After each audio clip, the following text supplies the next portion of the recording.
السلام علیکم ورحمۃ اللہ وبرکاتہ۔ الحمدللہ وحدہ والصلاة والسلام علی من لا نبی عبادہ اما بعد۔ پیارے بھائیوں، ساری تعریفیں اور بڑائیاں اللہ رب العالمین کے لیے ہے جس نے ہمیں بے شمار انعام و اکرام سے نوازا۔ محترم بھائیوں، اسلام کے 5 ارکان ہیں، ان میں سے دوسرا رکن جو ہے وہ نماز ہے، جس کی بہت ہی زیادہ اہمیت ہے، فضیلت ہے۔ محترم بھائیوں، نماز کے لیے کچھ شرطیں ہیں، بغیر اس کے ہماری نماز ہو ہی نہیں سکتی ہے۔ وہ شرط کیا ہے؟ سب سے پہلی شرط جو ہے وہ اسلام ہے، یعنی اس انسان کا مسلمان ہونا ضروری ہے۔ اگر وہ مسلمان نہیں ہے، اسلام نہیں لایا ہے، اور وہ کتنوں نماز پڑھتا رہے تو اس کی عبادت، اس کا نماز جو ہے وہ قابل قبول نہیں ہے۔ دوسری شرط جو ہے وہ عقل ہے، یعنی عقل کا ہونا، دماغ کا ہونا ضروری ہے۔ اگر اس کے پاس عقل نہیں ہے، جیسے پاگل ہے، مجنون ہے، تو اس کے اوپر نماز فرض نہیں ہے۔ تیسری شرط کیا ہے؟ تمیز۔ اگر یہ شرط نہیں ہے تو پھر اس کے اوپر نماز فرض نہیں ہے۔ چوتھی شرط وہ یہ ہے کہ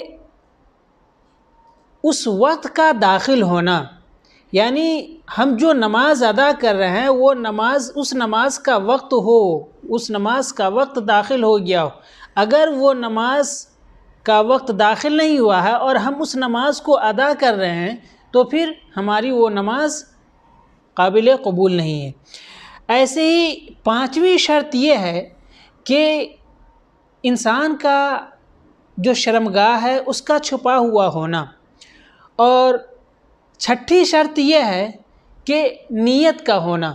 اگر وہ ارادہ نہ ہو، نیت نہ ہو اور نماز پڑھ رہا ہو ایسے ہی، پھر وہ اس کی نماز کا پڑھنے کا کوئی فائدہ نہیں ہے۔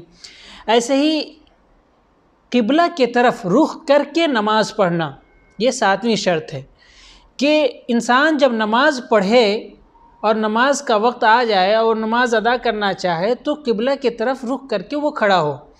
اور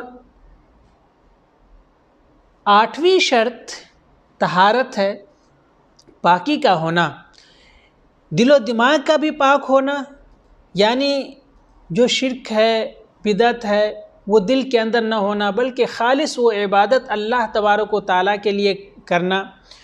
اور ایسے ہی بدن کا بھی پاک ہونا، کپڑے کا بھی نجاست سے پاک ہونا، جس جگہ وہ نماز ادا کر رہا ہے اس جگہ کا بھی پاک ہونا، جس مصلی پہ وہ کھڑا ہے اس مصلی کا بھی پاک ہونا، تو یہ اس کو طہارت بولتے ہیں۔ یعنی ہر طرح سے اس انسان کا پاک ہونا، دلی طور پہ بھی اس کا دل پاک و صاف ہو، ایسے ہی عقل پاک و صاف ہو، دماغ اس کا پاک و صاف ہو۔ ایسا نہیں ہے کہ وہ نماز پڑھ رہا ہے اللہ کے لیے اور اس کے ساتھ کسی اور کو بھی شریک کر دے۔ ایسے ہی کپڑے کے اندر کوئی گندگی نہ لگی ہوئی ہو، جسم کے اوپر کوئی گندگی نہ لگی ہوئی ہو، اور ایسے ہی مصلی جہاں پہ وہ نماز پڑھ رہا ہے وہ جگہ بھی پاک ہو۔ ایسے ہی جس چیز کو بچھا کر کے یا جس پہ وہ نماز ادا کر رہا ہے وہ بھی پاک و صاف ہو۔ محترم بھائیوں، یہ نماز کی شرطیں تھیں۔ آخر میں اللہ تبارک و تعالیٰ سے دعا ہے کہ اللہ تبارک و تعالیٰ ہم تمام لوگوں کی نماز کو قبول فرمائے، آمین۔ وآخر دعوانا ان الحمدللہ رب العالمین، والسلام علیکم ورحمۃ اللہ وبرکاتہ۔